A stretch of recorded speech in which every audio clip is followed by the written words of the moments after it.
وہ ذرا تھکے تھکے سے لہجے میں بولا, اس تکلف کی ضرورت نہیں تھی, تم خواہ مخواہ اتنی زیادہ احتیاط برت رہے ہو. اگر تم جیسے اور تمہارے باپ جیسے, میرا مطلب ہے تمہارے باس جیسے آدمی کے معاملے میں بھی احتیاط نہ برتی جائے تو پھر کس کے معاملے میں احتیاط برتی جائے. میں نے کہا, چلو اٹھو. وہ اٹھ کھڑا ہوا. میں نے گن جیب میں رکھ لی, لیکن میرا ہاتھ اس کے دستے پر ہی رہا اور رخ اسی کی طرف رہا. وہ اب متوازن قدموں سے چلنے کے قابل ہو گیا تھا. ہم لفٹ کے ذریعے نیچے آئے اور پارکنگ لاٹ میں پہنچے. شفیع شاہ اور دوسرے 2 آدمی حیرت انگیز پھرتی کا مظاہرہ کرتے ہوئے اپنی گاڑی میں پہنچ چکے تھے اور گاڑی پارکنگ لاٹ سے باہر ایک شو روم کے پاس کھڑی تھی, مگر گاڑی میں اور اس کے آس پاس اندھیرا ہونے کی وجہ سے انہیں صحیح طور پر دیکھا نہیں جا سکتا تھا. اپنی گاڑی کے پاس پہنچ کر میں نے چابیاں شرافت علی کو تھما دی. تمہیں ذرا ڈرائیونگ کا فریضہ انجام دینا پڑے گا. اس نے خاموشی سے اسٹیئرنگ وہیل سنبھال لیا. چلنے کے بعد گاڑی سڑک پر فراٹے بھرنے لگی. میں نے پستول کی نال اس کی پسلیوں پر ٹکائی ہوئی تھی. خدا کے لیے اب میری ہی پستول کی نال میری پسلیوں سے تو ہٹا دو, میں زندگی سے بیزار ہو گیا ہوں. وہ چڑ کر بولا, تم جیسے لوگوں کو زندگی سے بیزار کرنے میں مجھے بڑا لطف آتا ہے. میں نے اطمینان سے جواب دیا. اسے گویا اس صورتحال پر صبر کر لیا اور چند لمحے بعد عقب نما آئینے میں سڑک کا جائزہ لیتے ہوئے بولا, تمہارے آدمی کہاں ہیں؟ پیچھے تو کوئی گاڑی نظر نہیں آ رہی. وہ سلمانی ٹوپی پہن کر سفر کرتے ہیں, عام لوگوں کو نظر نہیں آتے. میں نے جواب دیا. یہ محض اتفاق تھا کہ شفیع شاہ وغیرہ کی گاڑی عقب نما آئینے میں دکھائی نہیں دے رہی تھی, لیکن مجھے معلوم تھا وہ کہیں نہ کہیں ضرور موجود ہوں گے. شرافت علی نے ہونٹ دانتوں میں دبا لیا اور ایک لمحے کی خاموشی کے بعد بولا, تم واقعی بڑی خبیث چیز ہو, ذرا نوازی ہے تمہاری. میں نے انکساری سے کہا. گاڑی کلفٹن روڈ پر رواں تھی. آ کر وہ کلفٹن کے ایک دور افتادہ حصے میں جا پہنچی. پھر سمندر کے قریب ایک اپارٹمنٹ بلڈنگ میں جا رکی. یہ علاقہ ابھی نیم آباد تھا. تھوڑے تھوڑے فاصلے پر 3-4 اپارٹمنٹ بلڈنگیں سر اٹھائے کھڑی تھی, جو شاید پوری طرح آباد نہیں تھی, کیونکہ ان کی بیشتر کھڑکیوں میں تاریکی نظر آ رہی تھی, بلکہ ان میں سے ایک تو شاید نامکمل ہی تھی. وہ سمندر سے بہت ہی قریب تھی. جس عمارت کے کمپاؤنڈ میں شرافت علی نے گاڑی روکی تھی وہ 10 منزلہ تھی اور کافی شاندار معلوم ہوتی تھی. عمارت کے کمپاؤنڈ میں کئی گاڑیاں کھڑی تھیں. اس کے باوجود ویرانی کا احساس تھا. مرزا مکرم بیگ کیا اسی اپارٹمنٹ میں رہتا ہے؟ میں نے حیرت سے پوچھا. میری معلومات کے مطابق وہ بے انتہا دولت کا مالک تھا. یہ قدرے خوشحال متوسط لوگوں کی رہائشی عمارت معلوم ہوتی تھی, لیکن مکرم جیسے آدمی کا یہاں رہائش رکنا میرے لیے ناقابل یقین تھا. وہ یہاں رہتا نہیں ہے. شرافت علی نے گاڑی سے اترتے ہوئے جواب دیا. یہ کہنا بہت مشکل ہے کہ وہ در حقیقت کہاں رہتا ہے. بہرحال اس بلڈنگ کی سب سے اوپر کی منزل پر پینٹ ہاؤس اس کے پاس ہے اور وہ بھی کرائے پر ہے. اسے وہ دفتر کے طور پر استعمال کرتا ہے. اسمگلنگ بھی اب کتنا معززانہ کام ہو گیا ہے. میں نے ٹھنڈی سانس لے کر کہا. انسان شاندار علاقوں میں باقاعدہ دفتر وغیرہ بنا کر بیٹھتا ہے. شرافت علی مجھے گھور کر رہ گیا, تاہم کچھ بولا نہیں. میں نے گن اب جیب میں رکھ لی تھی, لیکن اس کا رخ بدستور اسی کی طرف تھا اور میں ایک لمحے کے لیے بھی اس کی طرف سے غافل نہیں ہوا. لابی میں پہنچ کر اس نے لفٹ کے لیے بٹن دبایا. لفٹ کہیں اوپر تھی. عمارت میں کہیں کوئی شخص نظر نہیں آ رہا تھا اور نہ ہی کہیں سے کوئی آواز سنائی دے رہی تھی, حتیٰ کہ کسی بچے کے بولنے یا چلنے کی بھی آواز نہیں آ رہی تھی. لیکن جو ہی لفٹ نیچے آئی اور دروازہ کھلا, نہ جانے کس طرف سے 2 آدمی اور نمودار ہو کر ہمارے ساتھ لفٹ میں داخل ہو گئے. میں چوکنا تھا, لیکن وہ ہم سے بالکل لاتعلق نظر آ رہے تھے. ان کے چہروں پر بے پناہ سنجیدگی تھی, مگر اس سنجیدگی میں کچھ پراسراریت تھی. وہ مجھے عام آدمی نہیں لگ رہے تھے. لفٹ ٹاپ فلور پر پہنچ کر انہوں نے کوئی غیر متوقع حرکت نہیں کی. ٹاپ فلور پر ایک ہی اپارٹمنٹ تھا, وہ یقیناً بہت بڑا ہوگا. وہ دونوں افراد لفٹ سے نکل کر کاریڈور کی ایک کھڑکی کے پاس جا کر کھڑے ہو گئے. اس منزل تک صرف وہی لوگ آ سکتے تھے جن کا اس اپارٹمنٹ سے کوئی تعلق ہوتا یا وہ کسی کام سے اپارٹمنٹ میں آتے, مگر ان کا اپارٹمنٹ میں جانے کا کوئی گویا ارادہ نہیں تھا. پھر وہ اس فلور تک کیوں آئے تھے؟ یہ سوال میں نے شرافت علی سے بھی نہیں پوچھا. مجھے اطمینان تھا کہ اگر ضرورت پڑی تو شفیع شاہ وغیرہ ان سے نمٹ لیں گے. اپارٹمنٹ کا دروازہ بند تھا تو اس فلور پر بھی ویرانی کا احساس تھا, لیکن جو ہی شرافت علی کی کال بیل کے جواب میں دروازہ کھلا, اندر کافی رونق کا احساس ہوا. اندر تیز روشنیاں دکھائی دے رہی تھیں. بیرونی حال میں ہی دروانوں کے سے انداز میں 2 افراد کھڑے تھے. انہی میں سے کسی نے دروازہ کھولا تھا. ان کے کندھوں پر کلاشن کوفیں تھیں. میں ٹٹک گیا, لیکن ان میں سے کسی نے کلاشن کوف ہاتھ میں نہیں لی. میں شرافت علی کے پیچھے تھا, لیکن شرافت علی ایک طرف کو ہٹ گیا جیسے اس کا کام ختم ہو گیا ہو. سامنے ایک بڑا سا کمرہ تھا جس کی آرائش واقعی کسی شاندار آفس کی سی تھی. وہاں کئی افراد نظر آ رہے تھے. وہ سب بھی انہی 2 افراد کی طرح کچھ پراسرار سے تھے جو لفٹ میں ہمارے ساتھ آئے تھے. اچانک اس کمرے سے ایک نہایت خوش لباس اور نفیس شخص نکل کر میری طرف بڑھا. اس کی عمر 45 اور 50 کے درمیان تھی. اس کے چہرے پر گھنی سیاہ داڑھی تھی جس میں کہیں کہیں معمولی سی سفیدی چلک رہی تھی. داڑھی مختصر ہی تھی اور اس کے سرخ و سفید چہرے پر بہت چچ رہی تھی. وہ دراز قد اور مضبوط تھا. 3 پیس سوٹ میں تھا, لیکن اس کے ذرا اٹھے سے بازو بتا رہے تھے کہ اس کی دونوں بغلوں میں ہولسٹر موجود تھی. آپ نے بہت انتظار کروایا افضل صاحب. مجھے مرزا مکرم بیگ کہتے ہیں. اس نے نہایت دوستانہ لہجے میں کہا اور مسافر کے لیے ہاتھ بڑھایا۔ میں ایک لمحے کے لیے تذبذب میں رہا کیونکہ میرا دایاں ہاتھ جیب میں گن کے دستے پر تھا اور میں اسے نکالنا نہیں چاہتا تھا۔ اس کی نظر گویا اکثرے تھی اور وہ دیکھ سکتا تھا کہ میری جیب میں کیا ہے۔ گن کو چھوڑ دیجیے افضل صاحب، وہ مسکراتے ہوئے بولا، یہاں کوئی گولی نہیں چلے گی، ایک گولی یہاں پہلے ہی چل چکی ہے۔ اس نے بڑی پریشانی کھڑی کر رکھی ہے، ہم مزید شوٹنگ افورڈ نہیں کر سکتے۔ ویسے بھی یہاں اس وقت مجھ اور آپ جیسے معزز کے علاوہ کئی اہم سرکاری شخصیات بھی موجود ہیں، ان کی موجودگی میں آپ کو ہنگامے اور بندوق بازی کا خطرہ محسوس نہیں کرنا چاہیے۔ میں نے ایک ٹوک اس کی طرف دیکھتے ہوئے جیب سے ہاتھ نکال لیا اور اس سے مصافحہ کیا۔ اس کا ہاتھ مضبوط تھا، تاہم اس نے مجھے اپنی طاقت کا احساس دلانے کی کوشش نہیں کی، اس لیے میں نے بھی اسے بخش دیا اور محض دوستانہ سا مصافحہ کیا۔ وہ میرا ہاتھ تھامے مجھے اس بڑے سے کمرے میں لے گیا جہاں صوفوں پر بیٹھی ہوئی وہ پراسرار سی شخصیتیں گردنیں اونچی کر کے منتظر سے انداز میں میری طرف دیکھ رہی تھیں۔ کمرے میں تیز روشنی پھیلی ہوئی تھی، مجھے اندر قدم رکھتے ہی ٹھٹک کر رک جانا پڑا۔ کمرے میں ایک ہی بڑی سی شاندار میز تھی اور اس کے قریب ایک سوٹڈ بوٹڈ شخص چاروں خانے چت پڑا تھا۔ اس کی دائیں آنکھ کے اوپر گولی کا سوراخ نظر آ رہا تھا اور اس کی پیشانی کا کچھ حصہ خون میں لتڑا ہوا نظر آ رہا تھا جو اب خشک ہو چکا تھا۔ میرے جسم میں ایک سرد سی لہر توڑ گئی۔ اس کی محض وجہ یہ نہیں تھی کہ میں نے ایک لاش دیکھ لی تھی، لاشیں دیکھنے کا میرا تجربہ اب خاصا طویل ہو چکا تھا۔ وجہ یہ تھی کہ وہ کسی عام آدمی کی لاش نہیں تھی، وہ ایک اعلیٰ عدالت کے جج کی لاش تھی۔ میں اتفاق سے ہی انہیں پہچانتا تھا، چند دن قبل میرے ہی ہوٹل میں ہونے والی ایک تقریب میں میری ان سے ملاقات ہوئی تھی جہاں میں بھی محض ایک شناسا کے اصرار پر چلا گیا تھا، ورنہ وہ تقریب میرے مزاج کی نہیں تھی، نہایت خوش قسم کی تھی۔ جج صاحب اس میں مہمان خصوصی تھے، میرا بھی ان سے تعارف کروایا گیا تھا اور میں نے انہیں اپنا وزٹنگ کارڈ بھی دیا تھا، اس لیے مجھے ان کی صورت یاد رہ گئی تھی، لیکن اس وقت وہ چہرہ زندگی سے محروم تھا۔ الجھے ہوئے خیالات اور اندیشوں کا ایک طوفان میرے ذہن میں برپا تھا اور میں کسی کے کچھ بتانے سے پہلے کوئی اندازہ قائم کرنے کی کوشش کر رہا تھا۔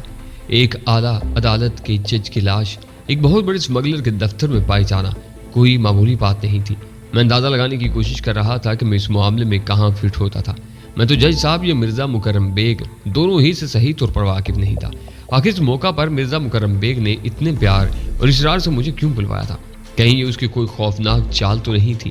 پھر دانش کے چکروں سے تو میں بچ نکلا تھا، اب کہیں مرزا مکرم بیگ تو مجھے کسی چکر میں پھانسنے کی فکر میں نہیں تھا۔ اندیشوں کا ایک سیلاب میرے ذہن میں امڑ آیا تھا۔ میں نے پلٹ کر ایک نظر شرافت علی کی طرف دیکھا جو مجھے یہاں لایا تھا۔ وہ بیرونی کمرے ہی میں رک گیا تھا اور ایک طرف سر چکائے کھڑا تھا۔ مکرم بیگ نے مجھے اس کی طرف دیکھتے ہوئے پایا تو جلدی سے معزز خانہ لہجے میں بولا، اسے جو بھی گستاخی سرزد ہوئی ہوگی اس کے بارے میں کچھ پوچھے بغیر میں آپ سے معذرت خواہ ہوں۔ سردست میں اسے اس لیے معاف کر رہا ہوں کہ یہ آپ کو یہاں لے آیا ہے، فی الحال اس کا یہ کارنامہ کافی ہے۔ وہ مجھے یہاں نہیں لایا، میں اسے یہاں لایا ہوں، میں نے توصیح کی اور اس میں تمہاری ٹیلی فون کال نے زیادہ اہم رول ادا کیا ہے۔ مکرم بیگ مسکرائے، شکریہ، بہرحال میرا مقصد آپ کو بلانا تھا، مجھے خوشی ہے کہ میرا مقصد پورا ہو گیا۔ شرافت علی سے میں بعد میں نپٹتا رہوں گا، فی الحال تو میرا آپ سے بات کرنا ضروری ہے، ہم پہلے ہی آپ کے انتظار میں کافی وقت ضائع کر چکے ہیں۔ اس نے مستربانہ انداز میں ہاتھ ملتے ہوئے ان چند پراسرار سے افراد کی طرف دیکھا جو نہایت سنجیدگی سے ہم دونوں کو غور سے دیکھ رہے تھے۔ میں نے ایک بار پھر پلٹ کر دروازے کی طرف دیکھا، بے شک بیرونی کمرے میں کلاشنکوف بردار موجود تھے، لیکن ایسے کوئی آثار نہیں تھے جن سے میں سمجھتا کہ میرا راستہ روکنے یا مجھے واپس جانے سے باز رکھنے کے لیے کوئی بندوبست کیا گیا تھا۔ ظاہر یہی ہوتا تھا کہ مجھ سے شریفانہ اور پرامن ماحول میں کوئی بات کرنا ہی مطلوب تھا۔ ایک لمحے کے توقف سے مرزا مکرم بیگ بولا، ویسے بھی مجھے شرافت علی کی حالت دیکھ کر اندازہ ہو رہا ہے کہ اس نے آپ کے ساتھ بدتمیزی کی سزا بھگت لی ہوگی۔ میں نے جیب سے شرافت علی کی سائلنسر والی گن نکالتے ہوئے کہا، فی الحال اس کی یہ گن میرے پاس موجود ہے۔ مکرم بیگ میری بات کاٹتے ہوئے خوشگوار لہجے میں بولا، اسی سے میں اندازہ کر سکتا ہوں کہ وہاں کیا ہوا ہوگا۔ امید ہے شرافت علی کو اندازہ ہو گیا ہوگا کہ آئندہ اگر میں اسے آپ کے پاس بھیجوں تو اسے کیا طرز عمل اختیار کرنا ہوگا۔ ہاں امید تو ہے، میں نے اس کی تائید کی، لیکن فی الحال میں اس کی یہ گن واپس نہیں کروں گا، اس کی ضرورت نہیں۔ مکرم بیگ بے پرواہی سے بولا، اسے گدھے کی حماقت کی نشانی سمجھ کر آپ ہی رکھ لیجیے گا، میں حماقتوں کی نشانیاں جمع نہیں کرتا، خصوصاً دوسروں کی حماقتوں کی۔ میں نے کہا، واپس جاتے وقت دے جاؤں گا، یہ آپ کی کشادہ دلی ہوگی۔ وہ بولا۔ میں نے ایک نظر جج صاحب کی لاش کی طرف دیکھا اور بے نیازی ظاہر کرنے کی کوشش کرتے ہوئے کہا، میں پوچھ سکتا ہوں کہ مجھے یہاں کیوں بلوایا گیا ہے؟ میں نے آپ کو فون پر بتایا تو تھا کہ مجھے آپ کی مدد کی ضرورت ہے۔ وہ بدستور شائستگی سے بولا، عمر میں وہ مجھ سے بڑا تھا لیکن نہایت مؤدبانہ انداز میں بات کر رہا تھا۔ ایک بزنس مین مرزا مکرم بیگ کی کیا مدد کر سکتا ہے؟ میں نے بھویں اچکائیں۔ میری انفارمیشن سروس بہت تیز ہے افضل صاحب۔ مکرم بیگ مسکرایا، آپ خود کو صرف بزنس مین نہ کہیں، آپ کی ٹانگ نہ جانے کس معاملے میں اڑی رہتی ہے۔ میں تو یہ کہوں گا کہ بزنس آپ کے لیے ثانوی چیز ہے، میری اپنی کوشش تو یہی ہوتی ہے کہ میں کسی بھی معاملے میں ٹانگ نہ اڑاؤں۔ میں نے ملائمت سے کہا، لوگ خود ہی میری ٹانگ پکڑ کر کسی نہ کسی معاملے میں اڑا دیتے ہیں۔